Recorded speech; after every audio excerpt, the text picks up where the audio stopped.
problème de réglage, ça va?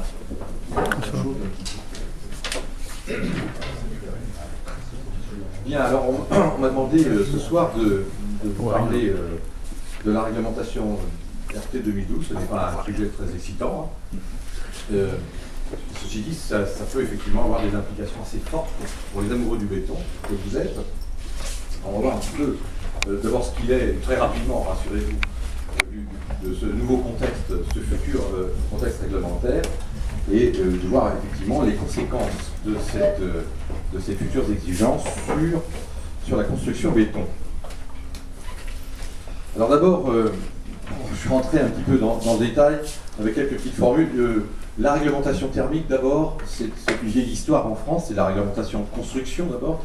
Depuis le premier choc pétrolier, depuis 1973, on réglemente les constructions et on exige de ces constructions une certaine performance thermique globale. Alors il y a eu pas mal de réglementations successivement, 74, 82, 88, un grand saut jusqu'à 2000. Le grand saut jusqu'à 2000, c'était une traduction finalement d'un baril qui était descendu sous les $10. Donc au début des années 90, il coûtait moins cher que le baril d'avant 73, avant le premier choc pétrolier. Et puis l'énergie est revenue sur la scène, après effectivement la prise de conscience internationale sur les problèmes de changement climatique, la conférence de Rio de Janeiro 92, Kyoto 97, et la RT 2000 a donc été la première réglementation thermique à caractère environnemental. Et il y a eu la RT 2005, qui est la réglementation thermique actuellement en vigueur, donc qui exige un certain, comme ses précédentes, ses petites sœurs, des performances globales, des consommations à ne pas dépasser. Et la RT 2010, 2012, je ne sais pas comment l'appeler d'ailleurs, eh bien c'est une suite logique, mais à la fois une suite très violente. Depuis la RT 2005, il y a eu une sorte de consensus national, politique, qui s'appelle le Grenelle.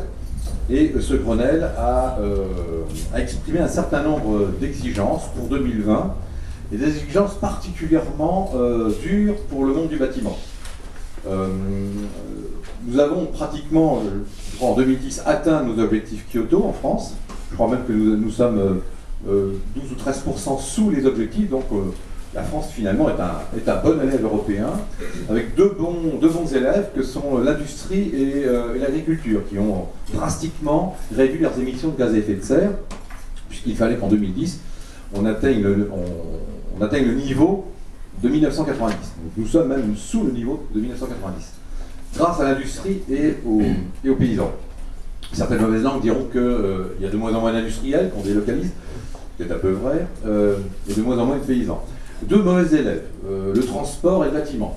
Alors le transport, grosse augmentation, mais on pardonne tout au transport, parce que vous savez que si les routiers se mettent en grève, ou que les chauffeurs de taxi s'arrêtent, et que la SNCF perturbe le trafic, les conséquences sont fortes, et donc les politiques ont toujours du mal à toucher au transport. Alors on demande un petit effort au transport, mais bon. En revanche, le bâtiment, alors haro sur le bâtiment, le bâtiment est construit, il ne fait plus que consommer, donc on va demander effectivement à tous les acteurs du bâtiment, que ce soit pour la construction comme dans quelques années pour la réhabilitation, on va demander des efforts tout à fait conséquents. Donc, ça fait 35 ans que je travaille dans ce secteur de l'énergétique du bâtiment. C'est la première fois que je vis un saut réglementaire aussi important. La marche va être très haute à franchir. Voilà donc 3 exigences pour la future réglementation. Un coefficient dit B-bio, B comme besoin, bio comme bioclimatique. Bon. Alors je ne vais pas trop rentrer en détail, rassurez-vous, mais simplement c'est un coefficient avec une exigence à ne pas dépasser. Il va y avoir un B-bio maximal à ne pas dépasser, c'est exprimé en points. Ce qui est intéressant, ça exprime la qualité intrinsèque du bâti, quels que soient les équipements, quelles que soient les énergies qui seront utilisées pour se chauffer, pour se refroidir, pour s'éclairer, pour chauffer l'eau chaude sanitaire. Donc il y a déjà un coefficient intrinsèque au bâti, voilà, donc, qui sera quantifié par une formule de Perlin-Pimpin, vous voyez, qui est celle-là, bon, avec évidemment des exigences différentes selon qu'on est au nord et au sud de la France, selon qu'on construise un hôpital, une maison ou une école. Donc ce sont des valeurs qui sont adaptées à chaque secteur et à chaque climat.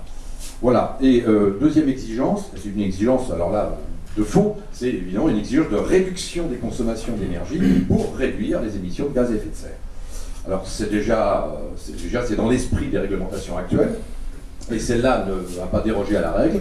Il y aura donc des consommations en énergie primaire maximale à ne pas dépasser, et donc avec une certaine formule. Alors on parle toujours de 50 kWh d'énergie primaire par mètre carré par an. Évidemment, ça ne sera jamais 50. 50 est une valeur, je dirais, affichée, une valeur politique. Ça sera 50 fois quelque chose. Vous voyez. Hein, j'ai mangé par exemple 50 fois quelque chose en grammes de viande ce midi. J'ai 50 fois quelque chose années d'existence. On peut toujours parler de 50 fois quelque chose. Et là, c'est un petit peu la même chose, ce sera 50 fois quelque chose. Et ici, les consommations d'énergie à ne pas dépasser, bon, ça sera 50 fois, bien. Selon le type de bâtiment, il y aura une modulation. Là encore, 1 mètre carré d'hôpital, 1 mètre carré de logement, 1 mètre carré de gymnase, ça ne consomme pas la même chose. Ça dépendra bien évidemment du site climatique, aussi de l'altitude, donc de la situation climatique du projet. Cela dépendra alors pour ce qui est des logements, il y aura une petite modulation particulière liée aux surfaces. En fait, dans les futures exigences réglementaires, on a pu constater, et on le constate d'ailleurs aujourd'hui, que en logement particulier, la production d'eau chaude sanitaire est devenue le poste numéro 1. À force d'isoler le bâti, à force de faire des efforts sur le bâtiment, eh bien, l'eau chaude a dépassé les consommations de chauffage. C'est déjà vrai pour des logements RT 2005, et ça sera encore plus violent pour les logements RT 2012. Voilà, donc, fort de ce constat, on a aussi constaté que les petits logements étaient pénalisés par rapport aux grands. Parce qu'il y a beaucoup plus de logements ramenés au mètre carré dans les petits que dans les grands. Et donc, les besoins d'eau chaude ramenés par mètre carré habitable eh bien, sont plus importants. Donc, il y a une petite modulation qui permet effectivement aux petits logements d'accéder aux exigences réglementaires. Et enfin, une modulation en fonction du type d'énergie. Il y a deux énergies qui sont aujourd'hui un petit peu bonifiées dans le futur cadre réglementaire, que seront le bois, bon, ensuite un petit peu politique, et puis les réseaux de chaleur virtuels. Voilà. Donc, voilà une petite formule ici qui sera donc déclinée selon les types de bâtiments principalement et selon les situations climatiques.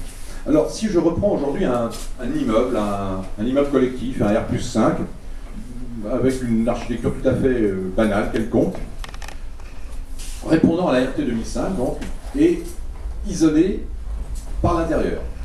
Je vous rappelle, nous sommes le seul pays au monde, je pense, à utiliser ces techniques d'isolation rapportées par l'intérieur. Eh bien, si je fais le bilan des ponts thermiques sur cet immeuble, qui répond aux exigences de la RT 2005, vous pourrez constater que les ponts thermiques à eux seuls représentent presque la moitié des déperditions totales du bâtiment. Voilà, vous avez les fenêtres, vous voyez 25%. C'est un exemple, bien sûr, on ne peut pas extrapoler ça à tous les projets de France et de Navarre, mais bon, on peut trouver des projets où les ponts thermiques dépassent les 50%. Voilà, donc exiger plus pour les futurs bâtiments sans avoir à toucher à ce poste, c'est absolument absurde.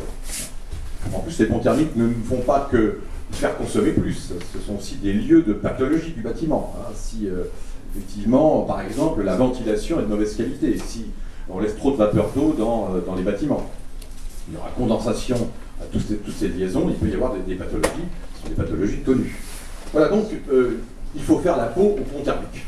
Voilà, et ça fait pratiquement 10 ans que les pouvoirs publics disent ça, mais maintenant, si on veut atteindre les exigences de la future RT 2012, qui correspondent à peu près, pour ceux qui connaissent un peu, au label bâtiment basse consommation, on ne peut pas construire sans traiter les ponts thermiques.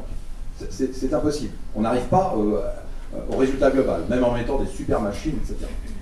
Donc il va falloir faire quelque chose. On ne pourra plus donc prescrire ou concevoir comme avant. Alors voilà. Donc vous avez pour en finir avec les ponts thermiques, eh bien, donc pour en finir avec un poste de déperdition très très important, limiter la création de points froids, limiter les pathologies. Eh bien, alors il y a un certain nombre de solutions. Par exemple, en maison individuelle, eh bien, aujourd'hui, on sait faire de la maison basse consommation, de la future maison RT 2012, avec toujours l'isolation par l'intérieur, mais avec une technique de rupteur de pont thermique, c'est-à-dire, on va le voir avec